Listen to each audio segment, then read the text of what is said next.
everyone. Welcome to this session on Salesforce Development Interview Questions and Answers. Today, we'll be diving into Apex, the backbone of Salesforce Development. We'll discuss its features, when to use it, and how to write it effectively. Let's get started. First off, what is Apex? Apex is an object-oriented programming language that supports all OOP principles. It's multi-purpose and works in a multi-tenant environment, which means multiple users share the same resources. It's also the world's first cloud-based programming language, designed to help developers add custom business logic. Now, let's talk about the features that make Apex unique. It has built-in data manipulation language, DML, and exception handling. Apex supports Salesforce-specific querying languages like ASOQL and SOSL. There's a built-in record-locking mechanism to prevent update conflicts. Apex code is stored in a metadata format and has a syntax similar to Java, making it easy to learn if you're familiar with Java. It also provides unit testing, making it developer-friendly for testing and coverage. Next, when should you use Apex? When creating web or email services.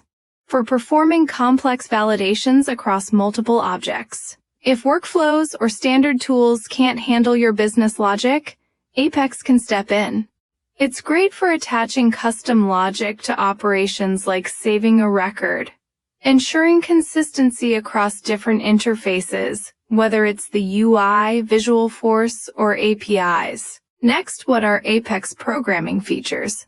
Apex also comes packed with features, including support for classes, interfaces, collections like lists, sets, and maps, conditional and control statements like if-else and loops, triggers to execute methods based on events, built-in database statements for querying and transactions with rollback capabilities, global access modifiers, which are even more permissive than public.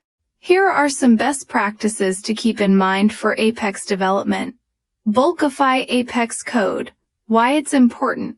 Salesforce processes data in bulk, especially when handling large datasets like when processing records in batches.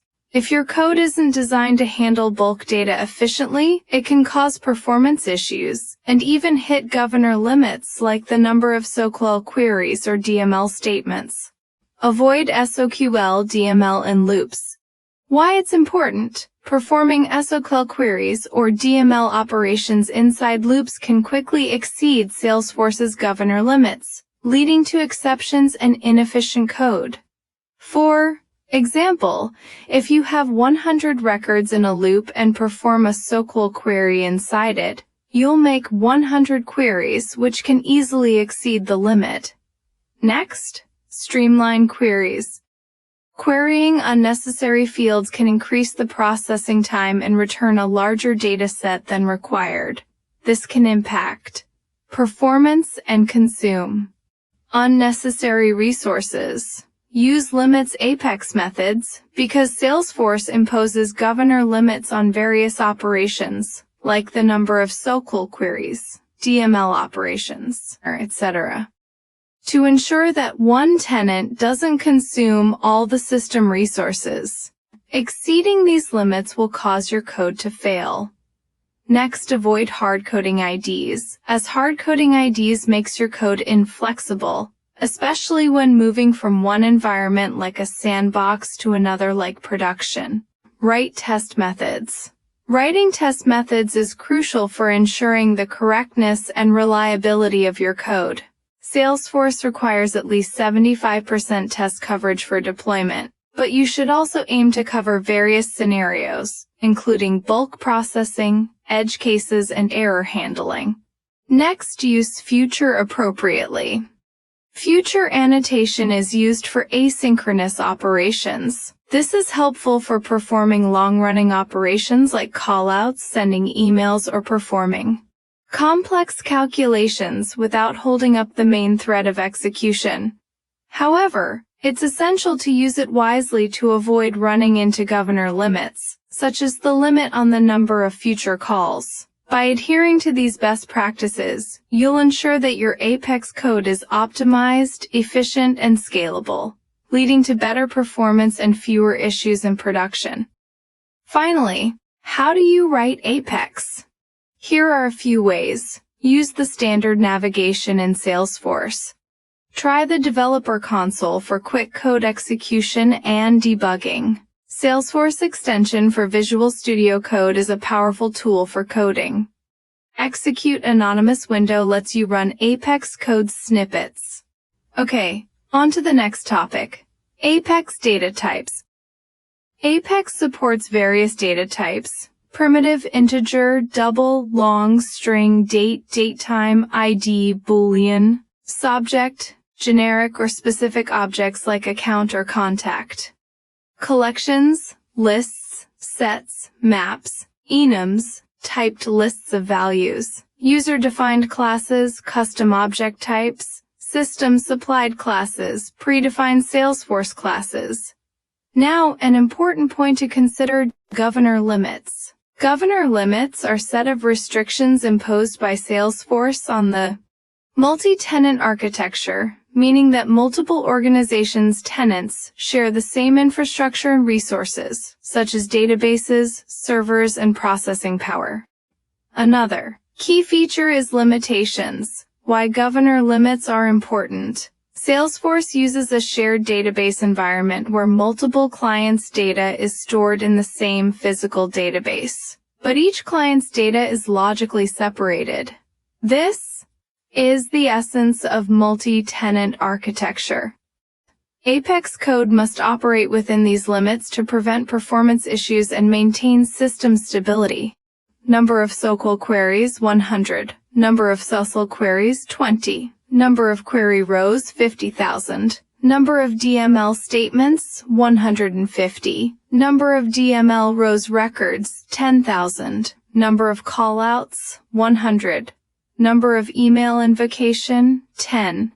Number of future calls 50%. Number of queuable jobs added to queue 50. Here comes the exciting part. Collections in Apex. Collections are used to store multiple values of the same type. There are three primary types of collections in Apex: list, set, map. Now, let's take a look at what list follows. A list is an ordered collection of elements that are distinguished by their indices. List elements can be of any data type: primitive types, collections, objects, user-defined types, and built-in Apex types. List allows duplicates. List can be nested and even multidimensional. We can access list elements with index. We can sort list elements with sort method. Default sorting order is ascending. Contains method is not available in list. We can process records which are stored in list using DML statements: insert, update, delete, and undelete. Syntax of list. List of string mylist is equal to new list of string. Here are the list methods. Add. This method is used to add an element to the collection. Add all. This method will add all the element from the specified collection. Size. It returns an integer, which indicates the number of elements exist in the collection. Is empty. This method is used to verify the collection is empty or not. It returns true when the collection is empty, else it returns false. Get. This method is used to get the elements from the collection based on the index position. Equals. This method is used to compare the two collections, and it returns true when both the collections are same, else it returns false. Remove. By using this method, we can remove the element from the collection exist at the specified index position. Clear. This method will remove all the elements from the collection. Set. By using this method, we can update the element name with a new value, which is exist in the specified position. Subject type. It returns the data type of the collection. Sort. Sorts the items in the list in ascending order. To string. Returns the string representation of the list. Empty. Returns true if the list has 0 elements. On this slide, you'll see the next collection type. set collection, and syntax of set. A set is an unordered collection of elements that do not contain any duplicates. Set elements can be of any data type, primitive types, collections, objects, user-defined types, and built-in Apex types. Set doesn't allow duplicates. Set elements cannot be accessed with index.sort method is not available. Or set contains method is available for set to search for a particular element in the set. We cannot process records which are stored in set using DML statements. Syntax of set. Set of string, string set, is equals to new set of string. Set methods. Add. Adds an element to the set if it is not already present. Add all. Adds all of the elements in the specified list to the set if they are not already present. Clear. Removes all of the elements from the set. Contains. Returns true if the set contains the specified element. Contains all. Returns true if the set contains all of the elements in the specified list. The list must be of the same type as the set that calls the method .equals. Compares this set with the specified set and returns true if both sets are equal. Otherwise, returns false. Hash code. Returns the hash code corresponding to this set and its contents. Is empty. Returns true if the set has 0 elements. Retain all. Retains only the elements in this set that are contained in the specified list. Size. Returns the number of elements in the set, its cardinality, to string. Returns the string representation of the set. Another key feature of collection.map collection and syntax of map. A map is a collection of key value pairs, each unique key maps to a single value. Keys can be any primitive data type, while values can be a primitive S object, collection type, or an Apex object. Syntax of map. Map of integer, string. M1 is equals to new map integer of string. Map methods. Clear. Removes all of the key value mappings from the map. Clone. Makes a duplicate copy of the map. Contains key. Returns true if the map contains a mapping for the specified key. Deep clone. Makes a duplicate copy of a map, including subject records if this is a map with subject record values. Equals. Compares this map with the specified map and returns true if both maps are equal, otherwise returns false. Get. Returns the value to which the specified key is mapped, or null if the map contains no value for this key. Get S object type.